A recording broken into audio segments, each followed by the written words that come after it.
Olá, um abraço. Vamos começando aqui o podcast O Tigre no Ar. Hoje nós temos um convidado muito especial aqui no nosso belo estúdio da Rádio Cidade em Dia, do Grupo Catarinense de Rádios. Vamos falar muito do Criciúma, como sempre, né, no nosso espaço aqui. E eu vou conversar com ele que assumiu um desafio muito importante, um dos grandes desafios hoje no ambiente político do Criciúma, que é liderar o Conselho Deliberativo. Coincidência ou não, depois da eleição passada, o Criciúma entrou numa boa fase, né? Para quem diz que ambiente político não interfere nas coisas, tá aí a prova. O Conselho Deliberativo definido, trabalhando, quietinho, e as coisas vão andando no Criciúma. Eu tô falando do Lucas Farias, advogado, que é o novo presidente do Conselho Deliberativo do clube. Tudo bem, Lucas? Prazer estar contigo. Bom dia, Marco. Prazer estar aqui. Muito obrigado pelo convite e à disposição para a gente tratar do Tigre, que é nossa paixão. Me fala um pouco antes de falar da tua profissão, da tua carreira como advogado, mas me fala um pouco dessa tua paixão, essa tua ligação com o Criciúma. Creio que você tem que citar o teu pai, o teu avô, enfim, a tua família. Fale um pouco. Eu digo que a gente nasceu no estádio Heriberto Wilson, né? Porque eu nasci em 1991. O pai, escondido da mãe, me levou para o estádio na final. Tinha 3, 4 meses de vida. Eu fiquei, acho que meio tempo no estádio, depois ela me resgatou. E desde lá a gente tem uma veia familiar vinculada com o esporte, né? Eu vou nas rádios, depois na Alarme, sendo dirigente do Criciúma nos anos 90. E eu vivia lá dentro, né? Eu ia pra escolinha, a gente via o meu avô chegando pro expediente no clube e ficava imaginando aquilo, pô, se um dia, será que a gente vai conseguir estar aqui, né? O que é o Criciúma, conseguindo entender. Até que em 98 a gente começa a viajar um pouco mais com o vô para ver os jogos na época. Eu lembro de um jogo no PV, Criciúma e Ceará, 1-1, gol do Lucianinho no meio da rua, a gente vendo o jogo no banco de reservas na época. E aí tu vai criando aquele laço com o clube, desde sempre o pai me levando pro estádio, né? Boas memórias que eu tenho da família são dentro do estádio Heriberto Wilson. E aí depois com essa retomada pós-GA, quando o pai é convidado pelo Anselmo para participar da gestão, como a gente já estava no escritório praticamente todos os dias juntos, eu era meio que braço direito dele nas decisões, né? Em relação ao que se pensava pro clube, projetos. Porque a gente tinha uma turma de amigos que sempre conversava. Alexandre, vai, tu tem capacidade, tu demonstra interesse. O pai sempre falava, o Criciúma tem solução. Naquela época que o Criciúma era... que a marca estava manchada por conta de todo o histórico da GA. E aí, em determinado momento, o pai vai, tem todo aquele vínculo criado, a gente se aproximando. E quando ele saiu, no início do ano... a gente já estava com esse projeto do Conselho Deliberativo, né? A gente começou isso em novembro, dezembro do ano passado. Nós conversamos com muitas pessoas, fomos organizando os grupos, entendendo quem eram... que o Criciúma, por mais que ele não seja dividido em alas, existem blocos de pensamento de como o Criciúma tem que agir. A gente começou a estruturar essa ideia para a campanha. Tanto é que a gente conseguiu reunir muitas pessoas, principalmente os mais experientes, os vitalícios. Eles compraram essa nossa ideia. E aí, quando inicia de fato a campanha, e a campanha ela passa a ser um pouco pesada em relação a ataques, porque o Alexandre, junto com o Guedes, tem esse problema, o Guedes renunciou, o Alexandre renunciou de novo, e a gente focado só em mostrar para as pessoas, para a torcida, para o sócio patrimonial, aquilo que a gente tinha de projeto para o futuro do clube. Eu acho que isso fez uma grande diferença. Então, desde essa construção lá, de quando eu era pequeno, que me envolvia no clube, até chegar aqui, a gente não é que tem a solução para o clube, mas entende o que foi feito de errado, o que pode melhorar, e com os contatos que hoje a gente construiu a nível até mundial em relação a negócio, futebol, eu acho que a gente pode fazer muita coisa boa para o Criciúma daqui para frente. Bom, tu és hoje presidente do Conselho Deliberativo, tu és advogado, né? Sim. Para o nosso ouvinte entender. Eu, desde 2007, quando eu estava finalizando o terceirão, eu entrei dentro do escritório com o pai, trabalhando, fazendo tudo que podia fazer, sempre me interessei pelo direito. Nossa família é uma família de advogados. Só que eu iniciei fazendo relações internacionais em Porto Alegre, né, SPM. Antes disso, eu ainda tinha passado numa faculdade nos Estados Unidos para jogar tênis lá. E quando eu passei no vestibular aqui, eu acabei não embarcando. Estava com passagem comprada, bolsa de estudos aprovada, estava tudo certo. No dia 4 de janeiro, saiu o resultado do vestibular para relações internacionais em Porto Alegre. E aí eu conversei com o pai, não, vou ficar, não vou estudar aqui.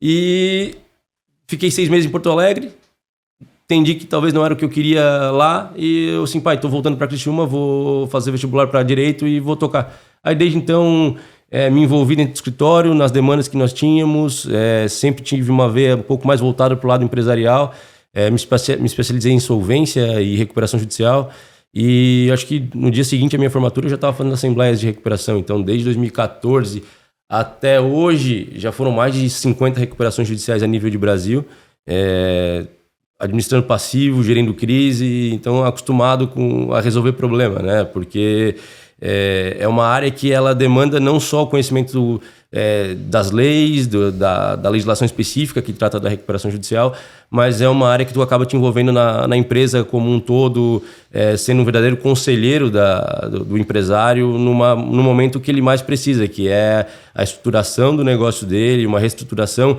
de várias áreas. Então a gente acaba trabalhando de forma bem ampla dentro dos nossos clientes, contribuindo aí com esse momento de crise, podendo dar uma solução que o mercado muitas vezes não dá, mas que pequenos ajustes dentro da empresa a gente acaba sendo um advogado que atua também na área administrativa, auxiliando os clientes no dia a dia. Então é uma satisfação para nós assim ver as coisas acontecendo. Nós tivemos até hoje praticamente 100% de sucesso em planos de recuperação judicial aprovados, e é uma dedicação enorme assim para cada cliente, podendo contribuir e ver que o resultado do trabalho ele é bem feito.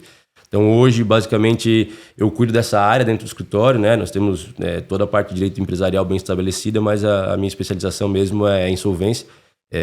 Fiz alguns cursos fora do país também, insolvência transnacional, e no momento atual da economia é uma área que ela está em evidência, né? Então a gente vê muitas coisas acontecendo no dia a dia, e eu acredito que ainda tem muito trabalho pela frente. Então conciliar o conselho, o escritório, é uma tarefa árdua até, porque as demandas cada vez crescem mais. Nós temos poucos profissionais especializados na área a nível de Brasil, então é difícil estruturar uma equipe muito grande, e aí acaba tendo que abraçar muita coisa praticamente sozinho com a nossa equipe interna no escritório. Então, mas a gente vai dar jeito. Eu acho que na forma como a gente tem conduzido o conselho, abrindo todas as comissões, dando espaço para todo mundo trabalhar, eu acho que vai ser um trabalho aí de várias mãos e vai dar certo. Ô Lucas, deixa eu dar uma pausa aqui no assunto Criciúma, a tua carreira. Fala desse teu vínculo com o tênis. Porque o Alexandre agora está como presidente da CBT, mas tu quase seguiu uma carreira, quase tentou um estudo que envolvia o tênis, enfim. Conta mais. Eu comecei a jogar tênis em 97, né, logo na primeira vitória do Guga em Roland Garros, naquele boom do tênis no Brasil. O pai, inclusive, começou a jogar tênis comigo naquela época, porque eu pedi. O vô Geraldo também me levava para o clube todo dia de manhã para poder treinar. Desde então a gente se dedicou, treinou, ia todos os dias pro clube, passava o dia inteiro no clube, tanto no Mampituba quanto no Criciúma Clube. A gente participou de várias equipes aqui, eu fiz alguns treinamentos com o Carlos Quimair em São Paulo. A gente passava férias lá, né? Então de 2003 até 2006 a gente praticamente não ia todos os anos, a gente fui uma vez e ainda tive um sucesso lá em relação à técnica, enfim, a gente conseguiu evoluir bastante coisa. Joguei estadual, joguei Banana Ball, joguei a Copa Gerdau, o Circuito Credit Card, Unimed, tinha muitos torneios na época. E aí, logo na época da faculdade, na transição terceirão, a gente estava treinando eu e o Edinho aqui, Edinho Castanhel, e o Edinho tinha passado para uma universidade nos Estados Unidos. E aí, eu sou um pouco mais novo que ele. Aí, quando começou essa possibilidade de transição, eu fiz alguns contatos com empresas que faziam esse trâmite em relação ao circuito universitário americano. Tinha 3 universidades para escolher na Califórnia. Eu tinha passado para o College of the Desert, que é onde fica o campeonato de Indian Wells. Tinha um amigo meu, Rodrigo Schaeffer, que já estava lá, então ele deu boas referências. Aí, na época, precisa fazer alguns vídeos, fazer alguns testes. A gente conseguiu passar em todos esses testes e estava com a bolsa aprovada. Então, assim, a gente, até por algumas limitações, assim, conseguir a carreira profissional era muito difícil. Seja por questão de volume de torneios que estavam sendo jogados na época, foco um pouco mais profissional. E aí tinha essa possibilidade de ir para os Estados Unidos para jogar o circuito universitário e estudar lá, né? Então, Foi uma opção na época, aí muita gente pode dizer, pô, não te arrependeu? Não me arrependi, porque tudo aquilo que a gente construiu dentro do direito, eu acho que não tem como negar que a gente teve um sucesso, mas poderia ter sido uma experiência diferente, morar em outro país, ficar sozinho lá há muito tempo, se formar numa universidade lá, jogar tênis. Mas o tênis ele foi um esporte que me formou para a vida, né? E o tênis é um esporte que forma as pessoas para a vida, e é esse envolvimento que a gente tem, essa veia esportiva da família que tem, que levou o pai até a CBT, porque tu acompanhar o crescimento de um atleta, entender quais são as dificuldades e tentar fazer com que o esporte se desenvolva num país com extrema dificuldade como é o Brasil, porque pensar, nós temos o Guga lá em 1997 até 2002, e depois a gente não conseguiu formar um grande atleta de elite, né? Hoje nós temos o João Fonseca como uma possibilidade. Tu acha que ele vai longe? Eu acho que ele tem muito potencial. O João ele tem potencial para ser um dos grandes do tênis no mundo. Ele está numa etapa de transição entre o juvenil e o profissional. Hoje ele já é uma realidade no tênis profissional, ele é 44 do mundo. Mas ainda precisa evoluir algumas questões. O que ele precisa evoluir? Eu acho que questão tática mesmo, de entender agora o jogo um pouco mais. Força muito o jogo? É que assim, é o ímpeto do jovem. Quando eu jogava tênis, eu tinha mais ou menos um estilo muito parecido com o dele em relação a ir pra definição do ponto o tempo inteiro, querer bater na bola o tempo inteiro. E aí hoje a gente vê que algumas escolhas elas são equivocadas, mas isso com a experiência do circuito, é o primeiro ano dele no circuito profissional. O Guga foi criando isso com o tempo, né? O Guga ele era um outro tipo de tênis que era jogado na época. Hoje o tênis é muito mais força do que técnica. Mas eu acredito que o João ele vai entender essa transição entre ir para o ponto a todo momento e poder ficar um pouco mais no ponto, porque ele perdeu alguns jogos justamente por escolhas táticas e não por técnica. A técnica dele é perfeita. Ele tem um saque bom, né? Tem todos os golpes. Quando ele veio no Banana Ball aqui em Criciúma, eu ainda tinha comentado, ele joga muito bem, mas o saque dele ainda é um pouco ruim. Ele tinha voltado de uma lesão, eu senti que faltava alguma coisa no jogo dele. É mesmo? Mas ele melhorou muito, ele evoluiu muito nos últimos anos. Ele foi campeão do Next Gen, do ATP Finals, que é feito para os jovens, né? Eles pegam os jovens que estão habilitados no circuito profissional e fazem um ATP Finals como os 8 melhores do ano, né? São os 8 melhores jovens, até 18 anos, se eu não me engano. E ele foi campeão ano passado. Ele foi campeão em cima de jogadores que já ganharam o título de Master 1000 esse ano. Então, ele tem um potencial muito grande. Precisa de poucos ajustes no jogo dele. A equipe dele é muito boa. Muitos falam, não é técnico. Não, o problema não é técnico. A equipe dele é excelente. São profissionais brasileiros, né, que têm total condição de tocar essa carreira do João. Ele agregou agora um técnico que foi treinador do Del Potro. E eu acho que esse técnico pode, em algumas competições, dar essa condição tática para ele que ele precisa. Então é um menino que eu acho que vai dar muito resultado e a gente vai ter muito orgulho dele no futuro. Ô Lucas, vamos pro Conselho Deliberativo. O quanto é importante essa etapa do Conselho por conta da renúncia do ano passado, toda essa dificuldade que se criou nos bastidores, porque para montar o time desse ano teve que se gastar mais, enfim. O quanto o papel do Conselho Deliberativo é importante nesse princípio, especialmente? O Conselho ele ganhou um protagonismo nos últimos 6 meses, praticamente um ano, né? Quando houve essa possibilidade de prorrogação do mandato do Guedes e até a eleição. Se a gente for buscar no passado, eu acho que o Conselho nunca foi tão falado como foi falado nesses últimos 12 meses. O Conselho ele tem um papel fundamental dentro do clube na fiscalização e no acompanhamento das decisões da diretoria executiva. O Criciúma, por ter um regime presidencialista previsto no estatuto, ele é gerido exclusivamente pelo presidente. Os vices podem apoiar ele, mas o estatuto também não dá uma atribuição para cada vice. Os vices têm função delegada pelo presidente, então se um presidente optar por eu tenho meus vices aqui por questão estatutária, mas eu não dar uma função para ele, eles ficam com cargos meramente figurativos. Então o conselho ele precisa acompanhar diariamente, não é só nas reuniões ordinárias ou extraordinárias, o andamento do clube, porque nós vimos o que aconteceu esse ano, né? Nós tivemos uma instabilidade gerada muito grande. Isso, querendo ou não, falam que não, mas atrapalhou muito o início do ano, porque era um ambiente totalmente tumultuado. Depois que nós ganhamos a eleição, o próprio staff geral fala que acabou esse problema de relacionamento que se tinha, essa imagem que se tinha interna de que tudo era problema, seria uma bagunça internamente. Então a gente recebe apoio de muitas alas dentro do clube, né? Tanto do departamento de futebol quanto do staff, que ficaram aliviados, porque eles entendem que nós temos uma postura de trabalho de não interferência e deixar o clube acontecer, mas, claro, acompanhando de perto, entendendo quais são as dores de cada setor do clube e aonde o conselho pode contribuir.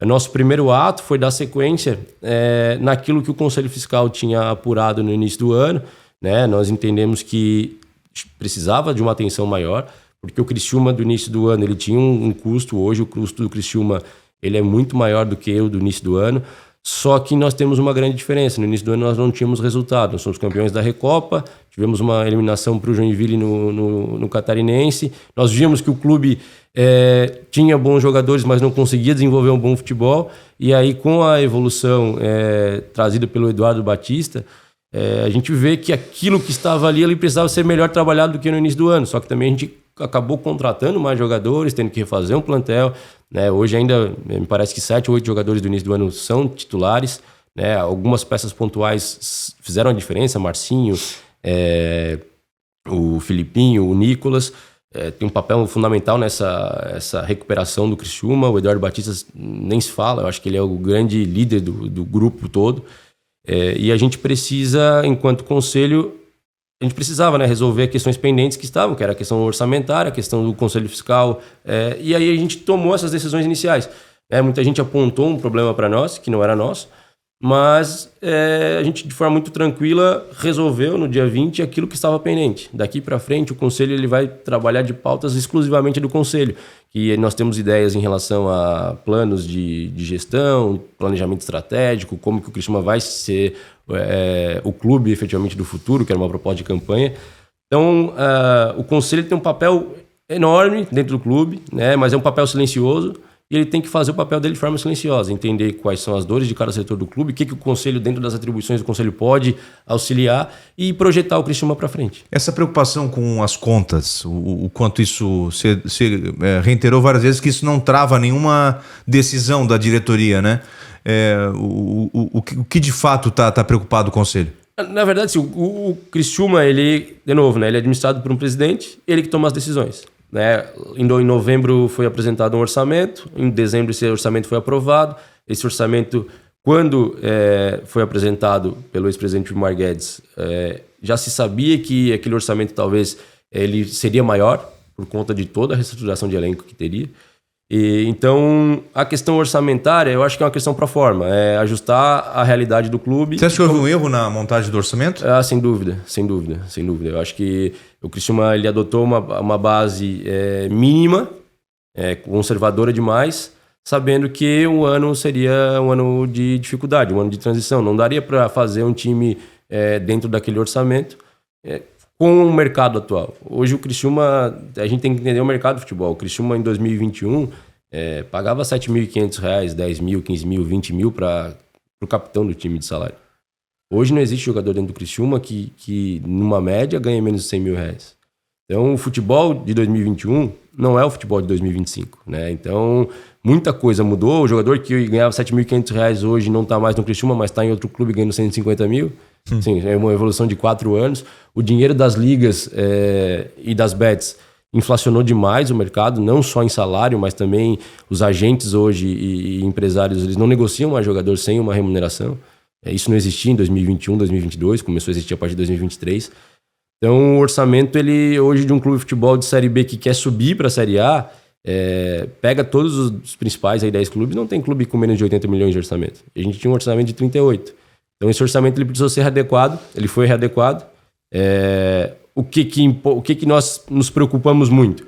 São os gastos às vezes desnecessários, né? Do dia a dia, os salários que às vezes não estão alinhados com aquilo que se pretendia para o clube e algumas coisas que ficaram claras que nós estamos extrapolando. E se tu somar várias frentes, dá um valor significativo. Então o Criciúma, e essa última reunião ficou muito claro para o presidente Walter Minotto, que ele precisa de um controle maior nas finanças em relação às operações diárias do clube, situações que a gente precisa organizar. Então, não é uma questão macro, é uma questão que, organizando o clube, de fato, na realidade atual de Série B, o clube deixou de ser organizado, continua sendo um clube que custa um staff de Série A numa Série B. Então, por isso que é muito importante o Criciúma subir. E se o Criciúma subir, o Criciúma tem um staff preparado já para a Série A e mantendo um custo atual que tu vai ter um orçamento muito maior para o ano que vem, porque aí numa Série A tem um orçamento mínimo de 100 milhões. Fortaleza, por exemplo, me alongando um pouquinho, tem um orçamento de 350 milhões por ano. Gastou 5 milhões com o Davidson, trocou o Davidson pelo Kaiser, o Kaiser está fazendo gol, o Davidson não está jogando, e eles estão na beira do rebaixamento, com 350 milhões de orçamento, para ver como é difícil fazer futebol. Então, assim, o Criciúma, no patamar que ele está, e é uma das preocupações do Conselho, é como que ele pode gerar receita para competir de igual para igual com esses clubes. Você acha que tem condição de disputar uma Série A ano que vem o Criciúma? Eu acredito que sim. A gente está vendo o Mirassol fazendo um grande trabalho, né, com controle total de orçamento, mas precisa de uma mudança muito grande na visão comercial e de receitas do clube, né? O clube ele não pode mais ficar limitado só a ter receita de patrocínio, sócios e o que vem da TV. O Criciúma tem que achar fontes grandes aí de receita. Não sei ainda, a gente não conseguiu avaliar. Quando eu falo em aumentar a receita, não é só a questão de SAF, que muito se fala, mas eu não acho que é o momento do Criciúma ainda, tem que ser muito bem estudado. Mas nós temos que encontrar formas de buscar novos patrocínios muito superiores àquilo que a gente tem negociado hoje. A gente tem um histórico pequeno de valores em relação ao patrocínio. O Criciúma, ele sempre buscou ter patrocinadores locais. Eu acho que chegou a hora de a gente trabalhar um pouco mais comercialmente e buscar outras situações. O estádio Heriberto Wilson é um gigante em termos de potencial de receita. A gente explora muito pouco. A gente já conversou com os arquitetos que fizeram o plano diretor. A gente vai tentar fazer com que esse plano diretor dê certo, porque aí é fonte de receita para o clube ainda mais. O clube precisa utilizar o Heriberto Wilson não só para jogos, mas como um mecanismo ali diário de geração de fonte de receita. Venda de jogador. Você fala do name rights, alguma coisa assim para o estádio? Não só name rights, mas o Criciúma tem uma parte ociosa muito grande dentro do Heriberto Wilson. Tanto da parte da secretaria e cada salinha que tem embaixo ali que pode ser aberta, aquilo ali pode virar um grande centro comercial com função diária. Seja farmácias, escritórios, até um supermercado tem previsto no plano diretor. E aquilo ali tudo, se tu conseguir dar viabilidade, é fonte de receita para o clube. E quanto mais receita, mais ele vai poder investir no futebol. Só que eu acho que a principal receita do clube, que é pouco explorada, é a base. Nós vimos o Moacir dar uma declaração de, nós temos lá 11 hectares e a gente não gera receita com aquilo. Nós temos um potencial agora na Copa Santa Catarina de botar a base para jogar, para botar em evidência, porque a base tu não vende só na base, né?